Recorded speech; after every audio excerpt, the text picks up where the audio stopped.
Is everyone struggling with an attachment struggle or issue? Conflict is normal in all relationships. How you handle conflict might be an indicator of your attachment patterns. If you're more anxious, you might, people please or look to solve or feel fear of abandonment. If you're more avoidant, you might shrink away. If you're more anxious, you might get bigger with your nervous system. If you're more avoidant, you might shut down. I would say that your attachment patterns do play into effect with how your nervous system responds to connection, dysregulation, and lack thereof connection. That's cueing your nervous system whether you're safe or not at all times. And depending on your experiences, your system's going to respond in the best adaptive way that it knows how.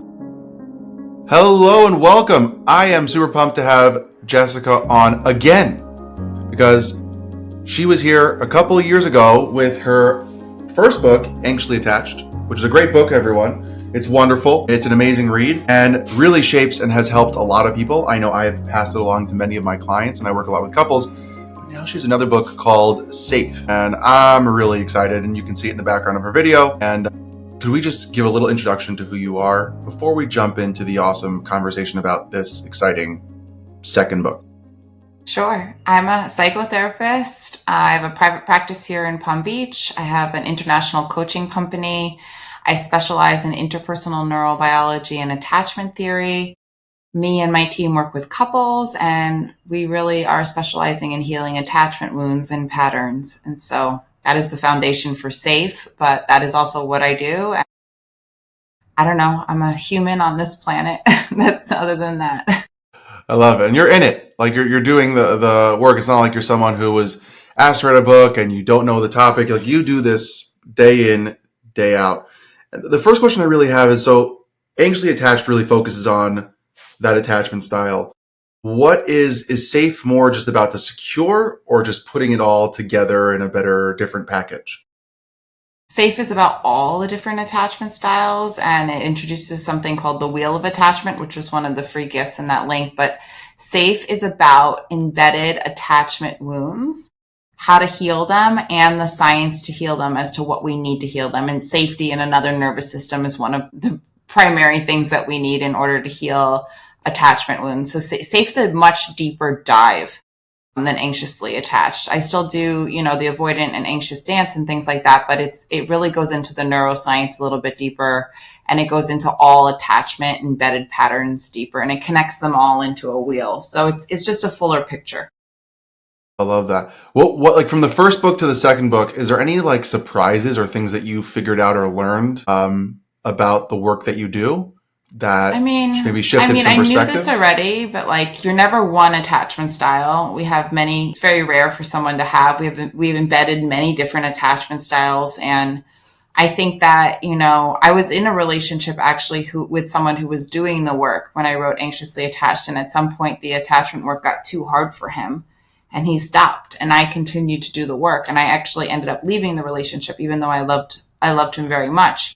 So, but when I left, I realized how much more work I had to do on my own and to become really embodied and really meet every part of myself. And it was a journey. And I really vulnerably share about that in Safe. Thank you for doing that. Because I think a lot of people, when they read, and I'm not going to start naming other books on attachment because I'm not here to give shade to any other book. There's a lot of like, and I know I did this in my book, like stories of clients or theoretical concepts and examples. But when you hear it from the person themselves saying, here's the work that I've seen, here's some of the pitfalls that I've come into, it makes it very acceptable and very digestible for people to go, oh, I'm not alone. I feel that way too, because the author is not above me, but like with me on this battle. And I find that so relatable and amazing. Was that hard for you to do, to like be that here, instead of externalizing it to like, oh no, my clients over the last, 5-10 years, no, by the way, it happened yesterday. I think that with Anxiously Attached, I was pretty vulnerable, but I'm way more vulnerable with Safe. I think if you know me as a person, like me day to day, you would say, oh my God, Jessica pretty much is very transparent. And she really can step into like, yeah, I've been through this too. Or I don't really hold back in that way. Some people find that they get safety with me fast because I share. I don't inappropriately share, but I I have the lived experience. And believe me, I wrote the first book and I thought I lived the experience, and I had to live so much more within the second book. And it's not that I'm healed now, but I'm on the other side of more of my implicit work, which I get into kind of that in safe. But I think that, yeah, it is hard to say, I'm really human. I had a mountain of attachment wounds to heal, and I didn't even know what I was stepping into, but I studied the neuroscience and I had to walk the walk. And I have no problem admitting that to people. That's just part of who I am. I don't think it's, therapy's so like, oh, stay behind the screen, and it's human to human. We're connecting human to human. And yes, I have training, and yes, I consider myself a really good therapist and skilled, but I'm also a human having a human experience with you. And outside the context of our relationship or my relationship to the reader, I just want them to know that like, I'm in it. I'm in it. I've embodied it. I've worked through it. I've been humbled to death by it. And here's what I've learned, and here's the science. And so it's backed up a lot. But yeah, I think that I'm probably more vulnerable than the average writer. And some people love it, and some people just want the facts. Yeah. And this is one of the reasons why I fell in love with your work and your writing, and you as an individual, a human and a therapist, is that honesty, is that true, like, here's who I am. And you're not being obnoxious or mean or disgusting. You're just being real. And I don't know, I describe myself as a no BS therapist with lots of compassion, because to me, like you said, human to human, that's how I was taught. My supervisor, who I owe everything to, really was like, you're sitting with another human. Don't worry about everything else. Yeah. It will come. And my clients feel that. They're like, they don't feel like they're just a client. They feel like you're sitting with another human, like you're connecting on a much deeper level. Yeah, it's like, and I know anyone who's listening who might be a therapist or thinks this is weird, like some of them it's a friend level of kindness and respect that I'm able to talk to them in that honesty versus being surface level with someone. You only live surface level when you don't have that depth with someone. You're trying to like pass through the time. When you get to that depth of honesty, it's a real connection. And isn't that what you want with your therapist? And it doesn't mean that every little aspect and, how many times they pooped that day or, what fight they had with their partner. Yes, okay, so there is some separation, but that depth is a friendship. It's a relationship built on trust and respect. And that is what a good therapist and client relationship is, because it's real. And to see me as a whole person, and I think that's part of individuating and getting out of the role and knowing it's so much more about human to human connection, especially when you're healing attachment wounds and holding these parts. I'm really trained, and I'm a human being. I'm also normal. And I could be really trained and normal at the same time. And so something that I was thinking about preparing for this conversation was such a shift and trend of attachments being such, it's like on everyone's tongues, right? It's like literally part of every conversation. And honestly, in the last 5 years, anytime I have a consultation with a new couple, they bring up attachment style in the consultation that is 15, 20 minutes of like, oh, do you work with attachment style? I'm like, yeah, like, why wouldn't I? Why do you think it is really resonating with people so much more than before and becoming such a conversation? And the second part is, do you think people actually know what it means versus like just vomiting attachment style, and not really knowing how it actually helps in any way? Yeah, I mean, I think that it's becoming more and more well known because like I wrote Anxiously Attached, and before that, like in my 20s, when I was really young, I picked up every codependency book there was under the sun. And I was just trying to figure out like what's going on here. And so when I started studying attachment theory, I was like, oh my God, this pretty much explains everything. And I think that it's such a well-developed science, and it so well develops different patterns of behaviors that I think that when the general public started to catch on, Attached really put it out there in the world. And I think when the public starts to catch on, it's like, wow, I'm not crazy. This is what is going on for me. And people are starting to put, words to it. I don't think people fully understand it yet. I mean, part of the reason I wrote Safe is I put the wheel of attachment in there because I want people to understand it, not from a left shifted brain, but from an interpersonal neurobiology, like from the nuances on how it's all connected and how we have more than one attachment style and how it's embedded to, like, I want people to have the fuller picture. I think there's a very left shifted, oh, you fit in this category. That's where the general public's at. And then getting them to move to understand it like in this more holistic neuroscience capacity, the way SAFE does it.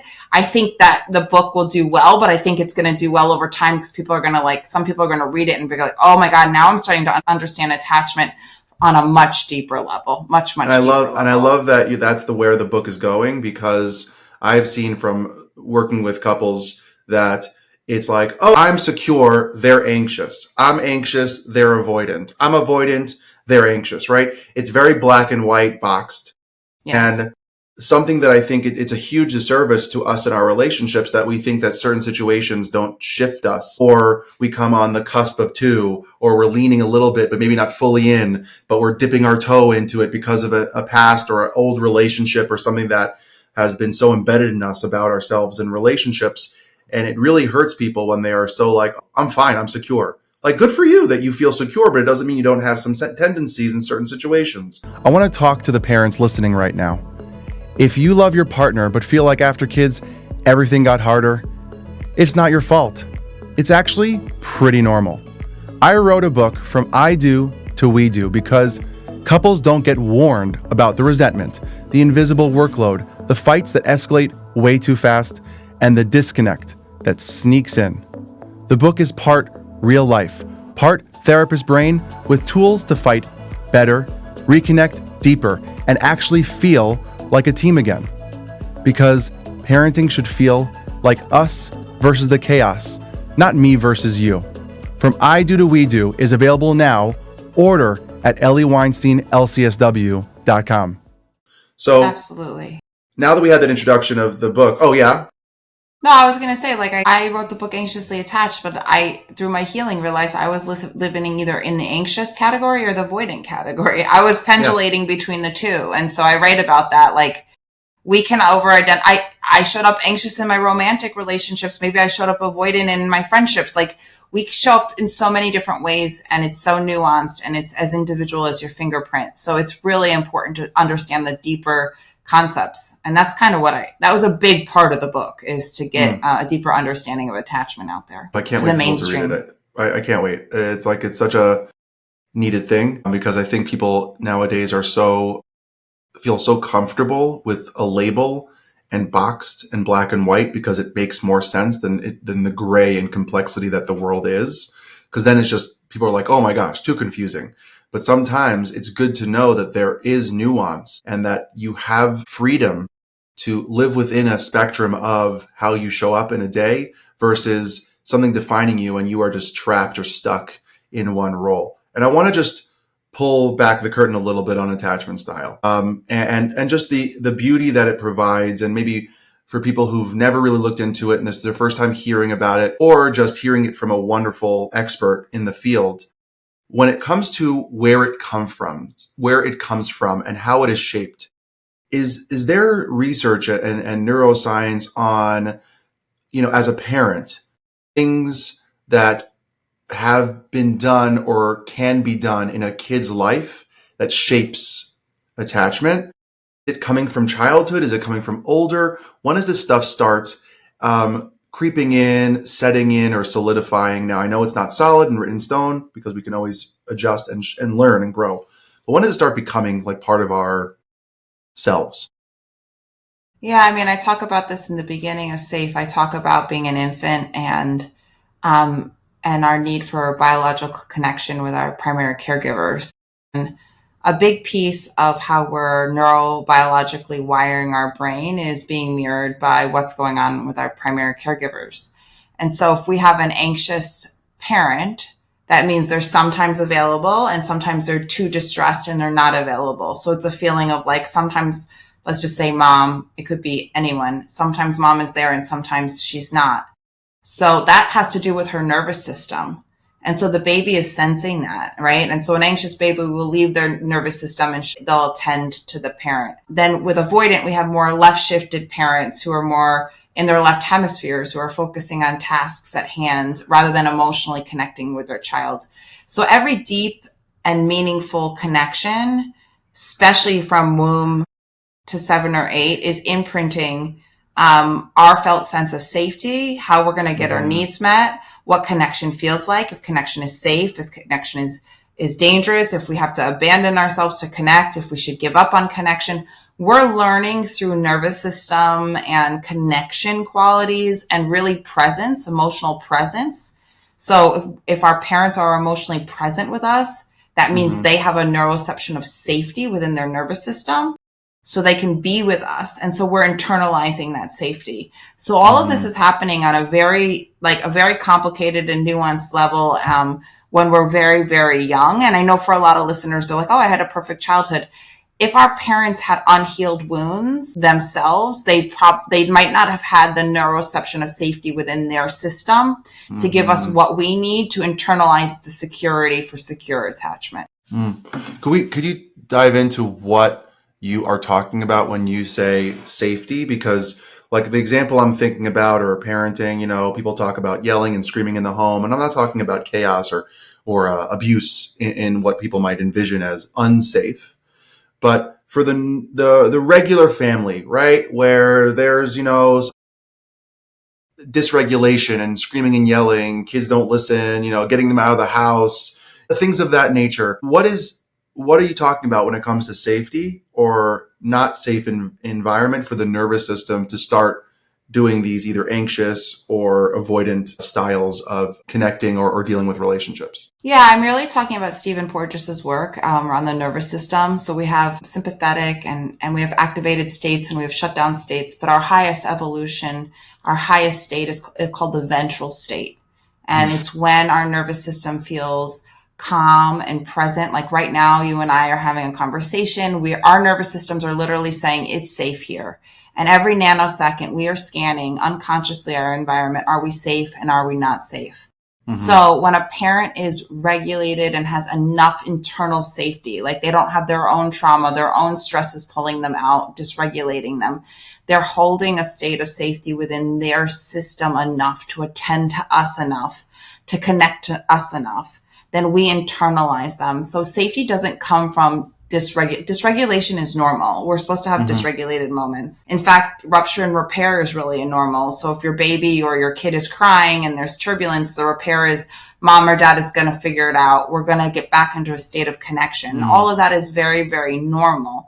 But a state of safety internally in a parent is usually intergenerational. So a parent could try really hard, but if they haven't dealt with their own wounds or they have a lot of anxiety or avoidance within them, they might not access enough of this presence that is required for emotional attunement and reflection for the child to internalize their own sense of safety. So that's when we start to develop insecure types. And the anxious parent is very occupied with their own internal world, is so big.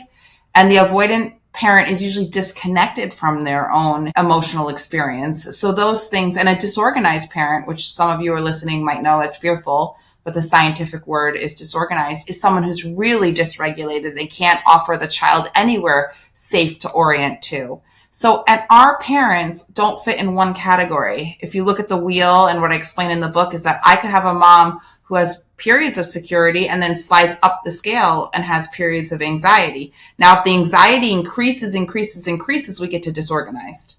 So you can have a dad who's got some secure pockets or secure experiences, and then he could be detached and he climbs up the avoidant scale.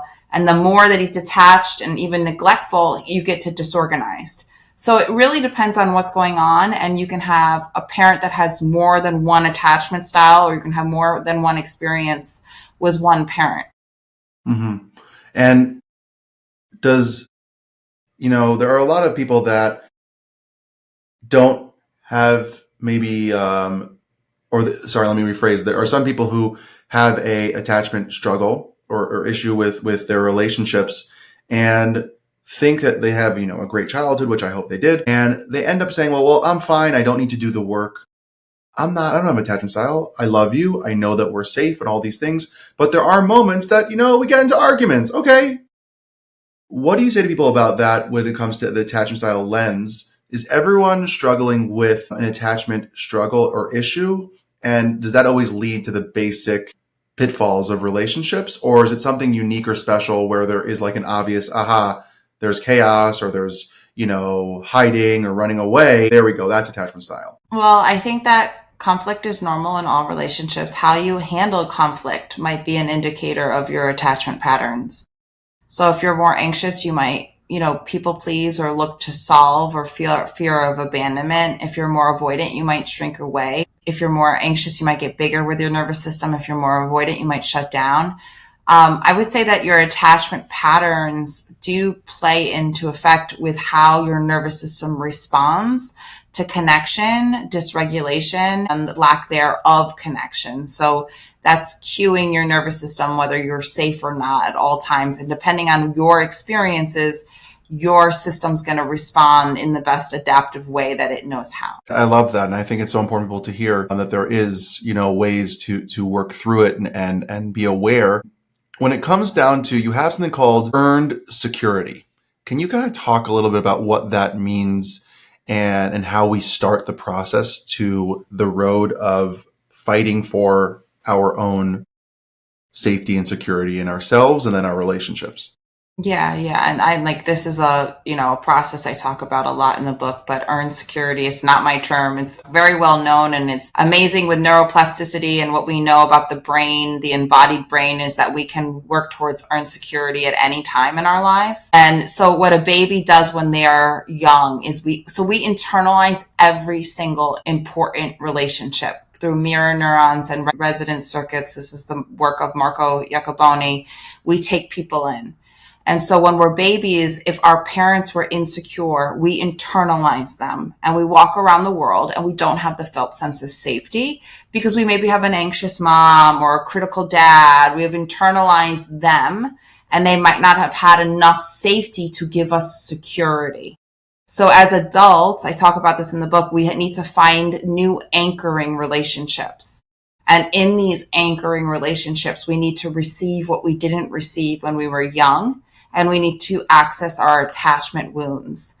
And through these relationships, we re-internalize the felt sense of safety and the ability to get vulnerable and the ability to heal and the ability to re-experience and have what we call a disconfirming experience in our anchoring relationships. I unpack the science to earn security. And so what was wounded early in relationship definitely needs to be re-healed in relationship. And so we need to re-internalize safe people. And I really explain what is a safe person. A safe person has a certain amount, their nervous system is in a state of ventral enough of the time that they can hold and co-regulate with us. They're not trying to fix us. They're not trying to change us. They get the ability to hold space for us.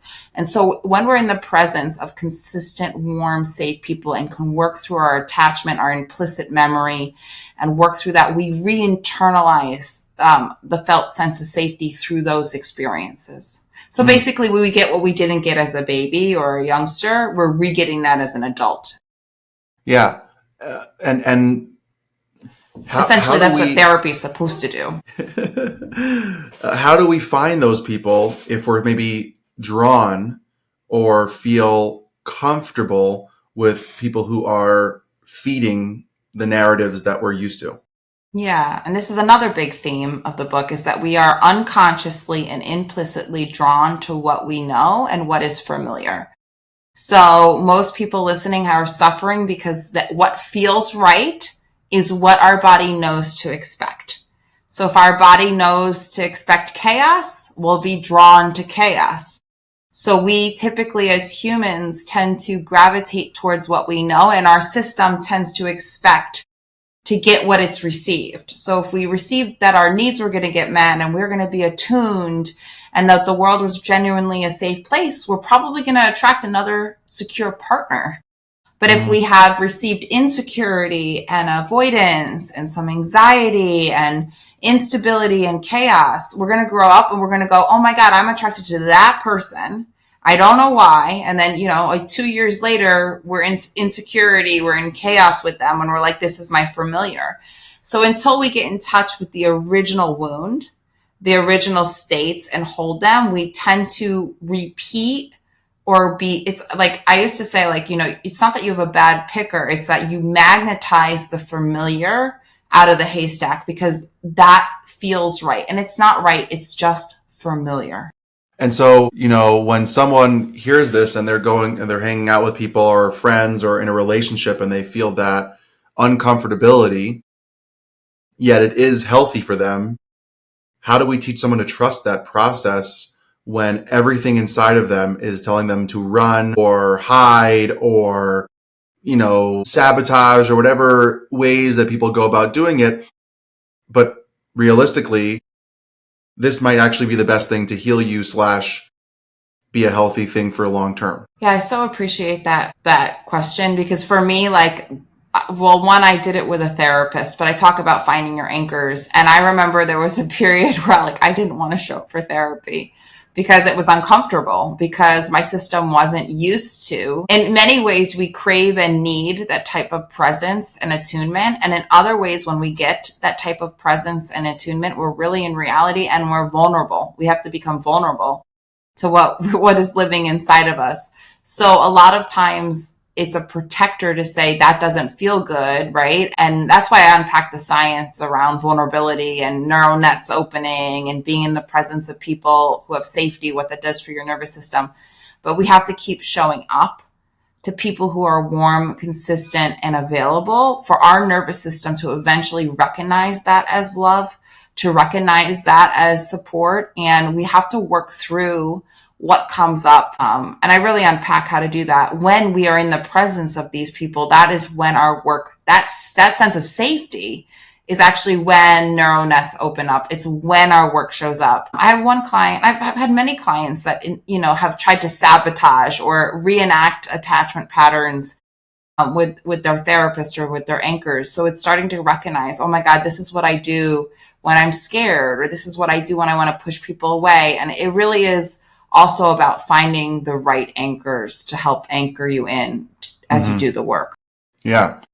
And to tie in a little bit to what you were talking about earlier about your journey and the relationship that you had when you were writing Anxiously Attached, I see this happen a lot where you have one person who's really doing the work and another person who kind of goes, screw this. This is frustrating, annoying. This is hard, difficult, whatever it is. How do you stay in that pocket where you feel like you're doing the work and someone else is kind of, I'm fine, or I did enough? And I know it didn't work out for you, but are there success in that reality? And how Absolutely. do you navigate as the individual doing the work? There's so much success in couples counseling. I suggest imago therapy and emotionally focused counseling. Sometimes you need another nervous system in the room.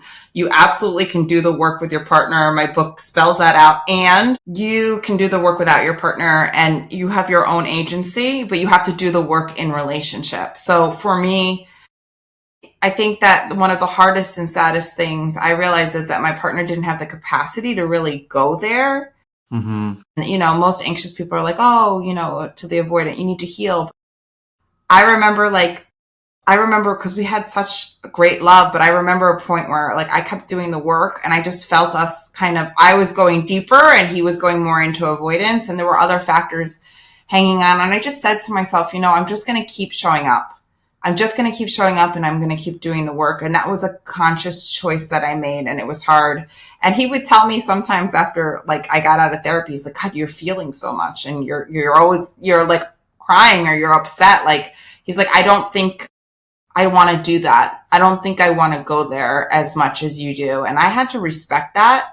And that didn't come easily because I ended up leaving, but it's very sad when someone can't do the work with you. And I talk about in chapter 7, when it's time to go and when it's time to leave. If you have a willing partner, you absolutely can get conscious and do the work together. Some people don't have the capacity to walk through the fire. And the grace for me, or the hardest part for me, is that so many people come to me to walk through their own fire. And I literally hold their hand, and I couldn't make my partner want to do that. And so I had to let go of that and walk through my own fire. And I realized in walking through my own fire, that's really where I needed to be. And not every story is like that. Sometimes I help one person and the other person doesn't get help, but they evolve so much that the behaviors don't bother them anymore and they don't need to separate.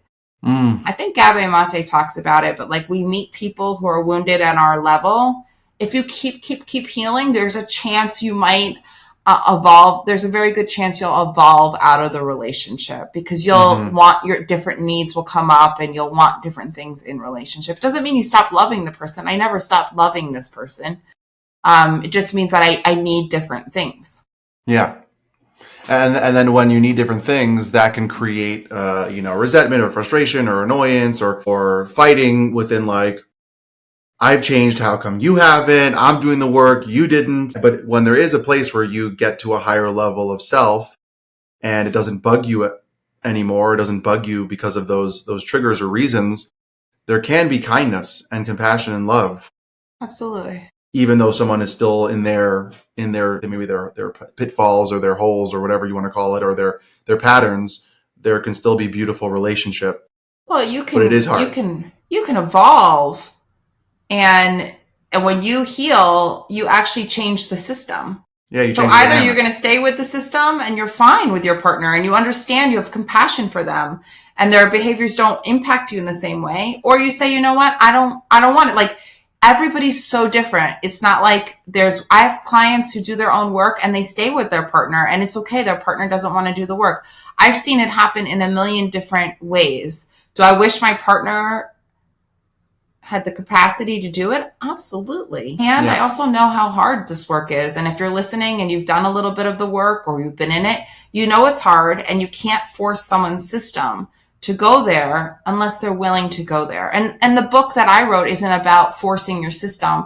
It's about giving you the tools and the roadmap. And when you're ready to go there, it's there to support you. So you're not doing it completely in the dark. Yeah. And the last couple of questions, if you could like reach through and speak to the people who are listening or anyone who's watching, what would be one or two kind of tips or takeaways from the book that they can maybe start today, this week, this month? Yeah, I mean, so I have a link that I gave you, The Wheel of Attachment and Beyond the Labels. They can download that right away before they even get the book.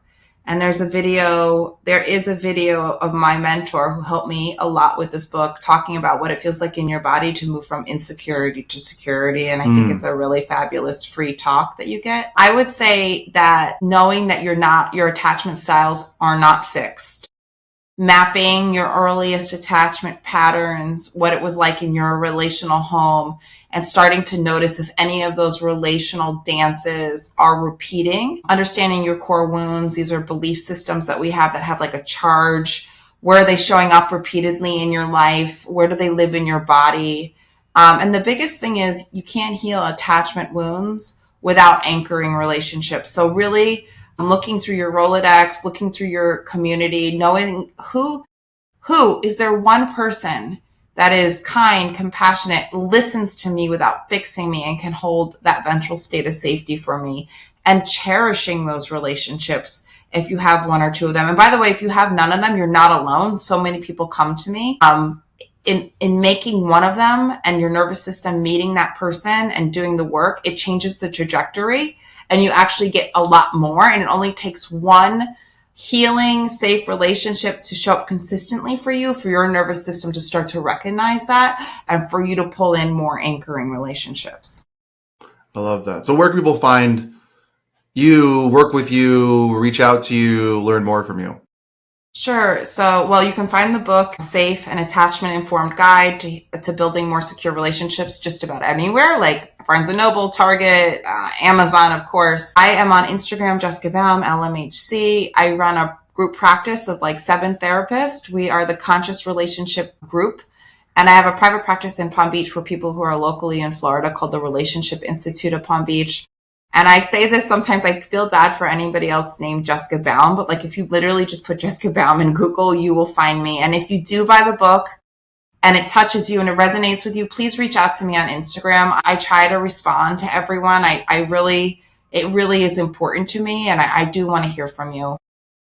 Well, thank you so much for writing another book to help so many people and help the work that I do as a couples therapist, myself included as an individual, and always being a source of knowledge and realness on a topic that impacts everyone. So really, really appreciate you being here today.